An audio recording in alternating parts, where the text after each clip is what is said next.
अब nature of roots होता है कि अगर हमारे पास इक्वेशन दिया हुआ है कोई भी quadratic equation a x square plus b x plus c is equal to zero, तो हम लोग डिस्क्रिमिनांट निकालते हैं, डी निकालते हैं कि बी स्क्वायर माइनस 4ac।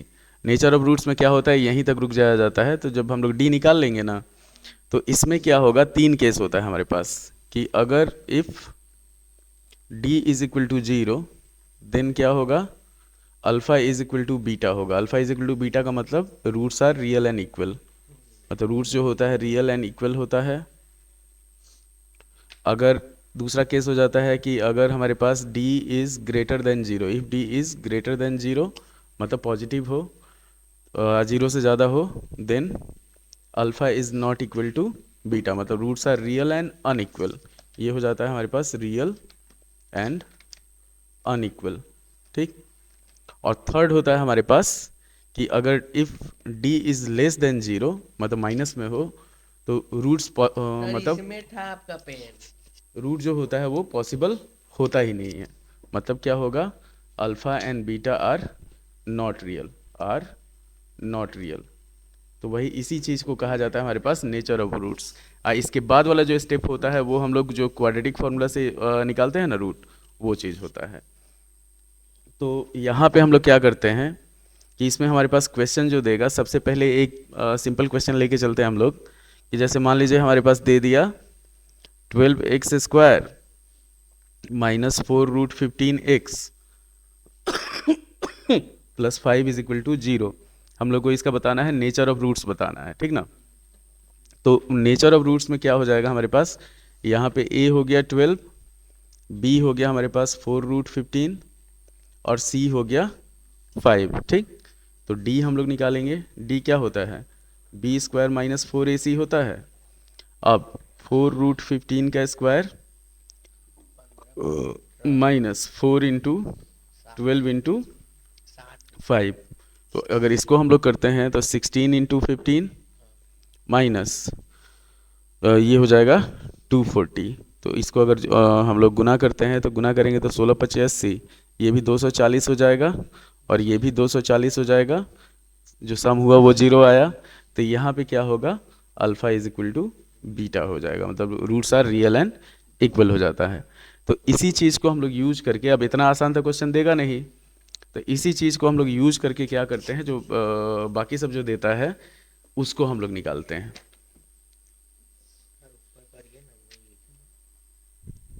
इसको तो लिखने का ज़रूरत नहीं है। उसके बाद हम लोग को जैसे मान लीजिए क्वेश्चन किस टाइप का दे देगा कि यहाँ पे दे दिया, मान लीजिए हमारे पास क्वाड्रेटिक इक्वेशन दे दिया, एक इक्वेशन दे दिया हमारे पास कि 3x² plus 2kx plus 27, 3x² plus 2kx plus 27 is equal to zero दिया हुआ, ये इक्वेशन दिया हुआ है। हम लोगों को k का वैल्यू निकालना है, find k if roots are real and equal, roots are real and equal है, ठीक। तो यहाँ पे हम लोग क्या करेंगे कि सबसे पहले जो सॉल्यूशन होगा, हमारे पास इक्वेशन क्या दिया हुआ है, 3x² प्लस 2kx है इज इक्वल टू जीरो। तो हम लोग डिसाइड करेंगे कि ए बी सी और कौन सा है। तो ए हो गया हमारे पास क्या हुआ, 3 हो गया, बी हो गया 2k और सी हो गया हमारे पास 27।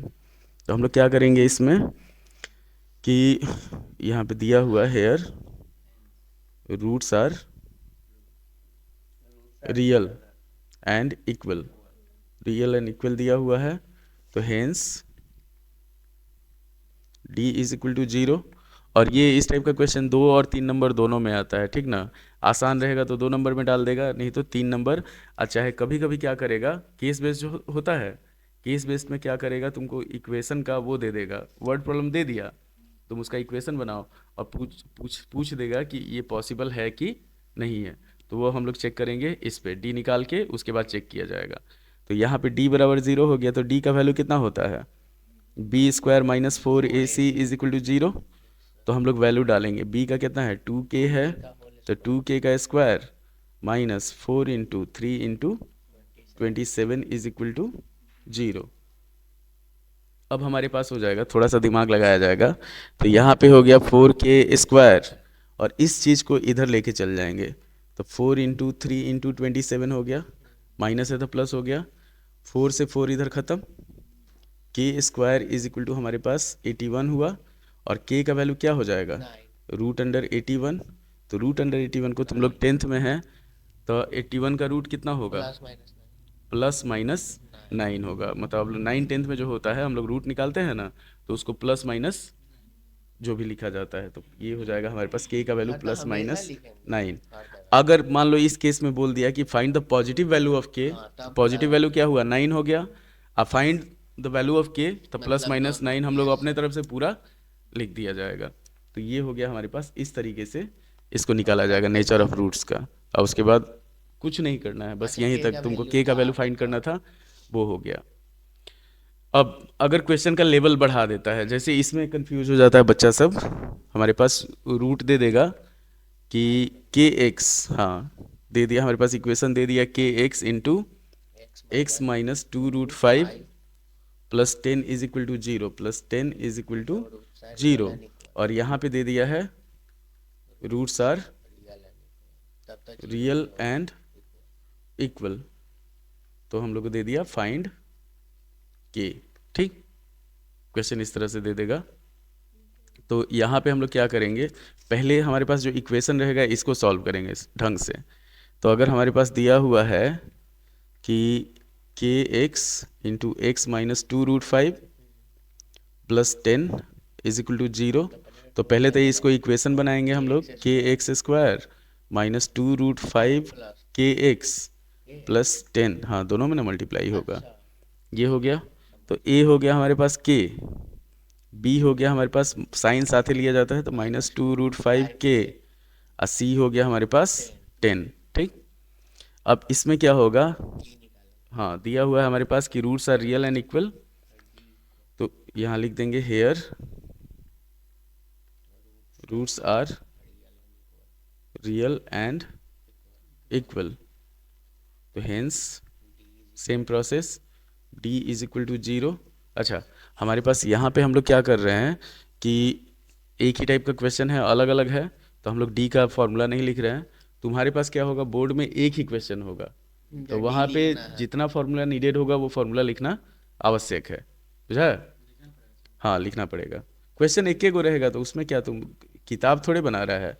2√5k का स्क्वायर मतलब b² माइनस 4 × k × 10 = 0। अब इसको हम लोग करेंगे सॉल्व, तो 4 पचे 20 k² माइनस 40k। ठीक, चाहो तो इसको फैक्टराइज कर लो, सर इस बार इधर नहीं ला, इक्वल टू के इधर ऐसा क्यों? ला देते हैं, क्या दिक्कत है। 20k² = 40k। ठीक, 20 से काटे 2 बार में। अब ये क्वेश्चन है जैसे हमारे पास कि find the value of k, थोड़ा सा लेवल बढ़ गया, तो यहाँ पे क्या है, इस तरह से हमारे पास दे दे 3k + 1 x², 2 × k + 1 × x + 1, तो यहाँ पे भी हमारे पास roots are real and equal दिया हुआ है। तो इस केस में हमारे पास a जो हुआ वो हो गया 3k + 1, b हुआ हमारे पास 2 × k + 1, और c हुआ हमारे पास 1 हो गया।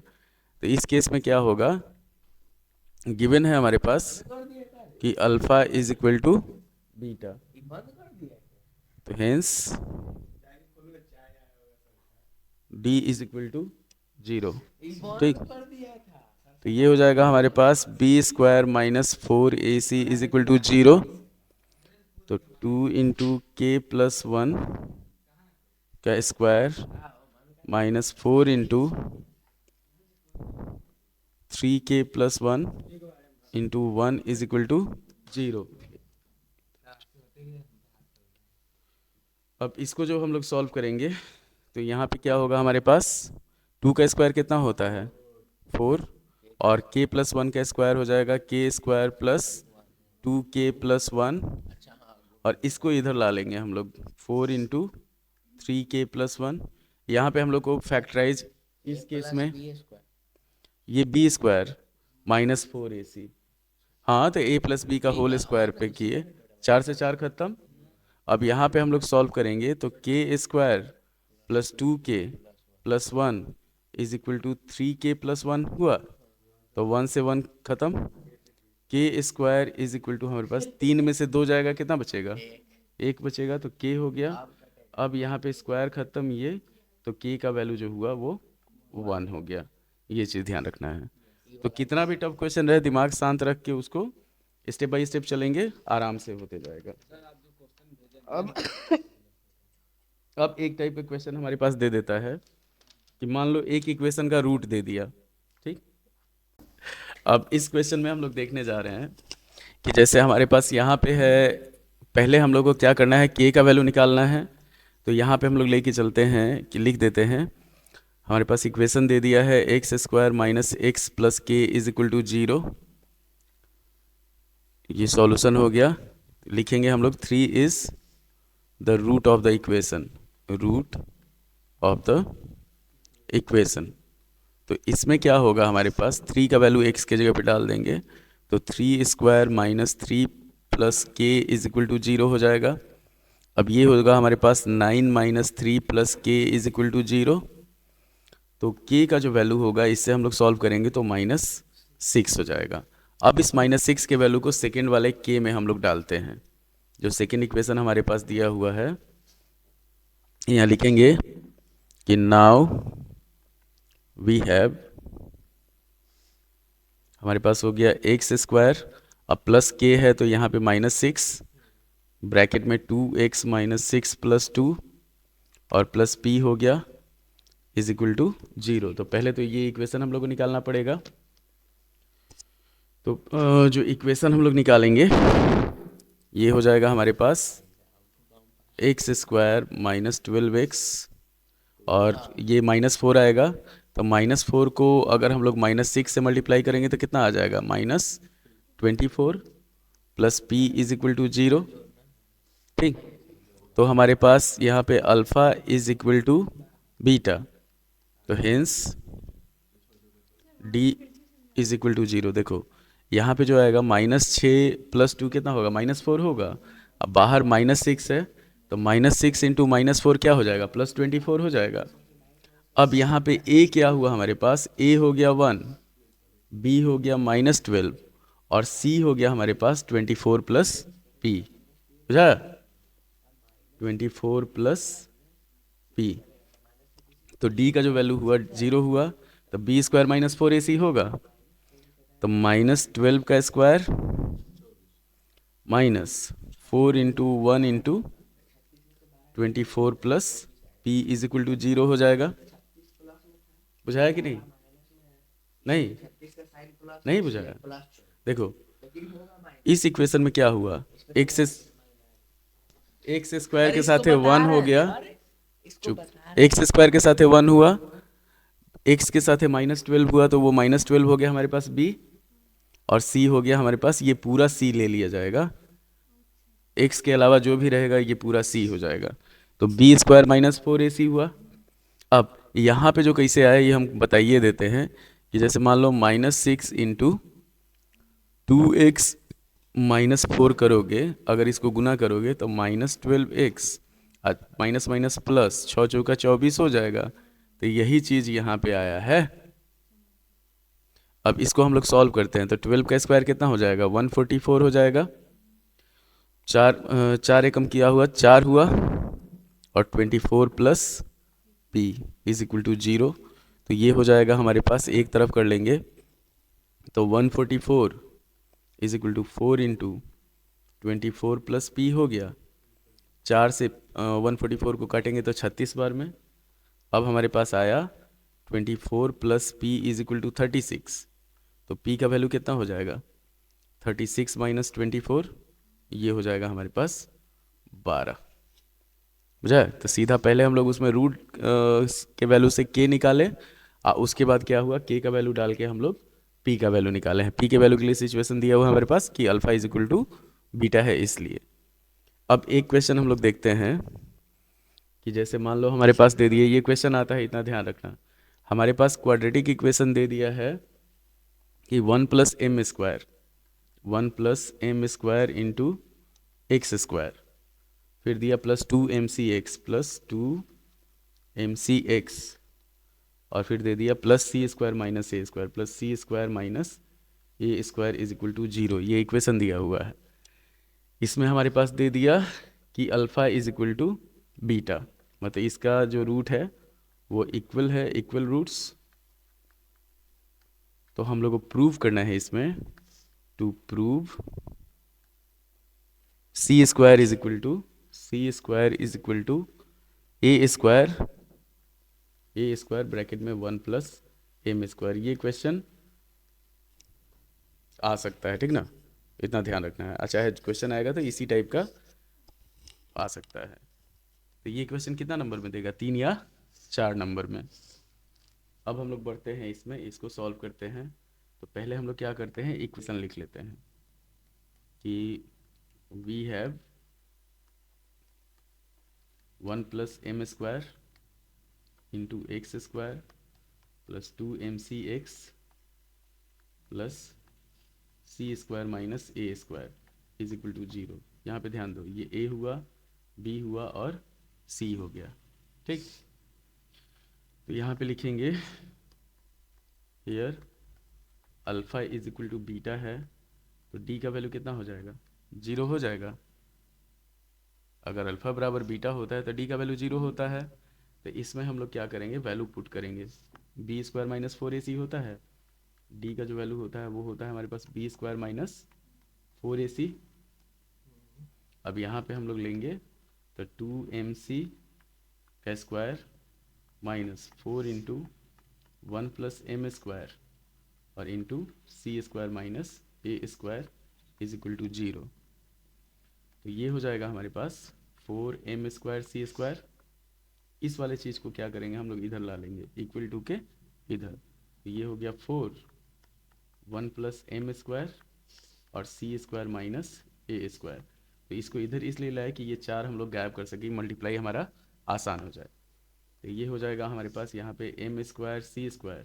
इसको अगर मल्टीप्लाई करेंगे तो c² - a² plus m² c² और ये हो जाएगा माइनस a² m²। तो जो कटने वाला रहेगा उसको काट दिया जाएगा, m² c² और m² c² खत्म। हम लोग को प्रूफ क्या करना था, c² is equal to a² into 1 + m² proof करना था। सर ये वाला अब फिर से इसको समझाइए। 2 मिनट। तो ये अगर इसको और इसको हम लोग इधर लाते हैं तो साइन चेंज हो जाएगा। तो a² माइनस, नहीं डिस्प्ले नहीं जा रहा, हैंग हो रहा, आज इसका इलाज हो जाएगा। हथौड़ी से पूछ देंगे। क्या क्या तुमको समझ में नहीं आ रहा था? हमको आ गया, साजन को नहीं आया। जैसे कि सर किए ना 1 × c², देखो जैसे वही यहाँ इसको पे नहीं आया। ये माइनस है, अच्छा इसको गुना किया हाँ गया हाँ है, वही उसको तो नहीं पहले 1 से गुना किए किया, वो और फिर गायब हो उसके गया। बाद c² आ जाएगा, आ जाएगा, टेंशन नहीं है उसमें। इसको अब यहाँ देखो पे नहीं यहाँ पे आया। जैसे 1 से इसमें गुना किए दोनों में, और फिर m² से दोनों में गुना किए, तो वही हुआ। 1 से गुना किए तो c² - a² और m से गुना करेंगे तो m² c² minus a² m²। तो अब इसको एक तरफ कर लिए तो a² plus a² m² is equal to c²। अगर हम लोग ले लेते हैं इसको c² is equal to a² plus a² m² लिखा जा सकता है। अगर 1 बराबर 2 है तो 2 बराबर 1 होगा ना, तो a is equal to b या चाहे b is equal to a, बात बराबर है।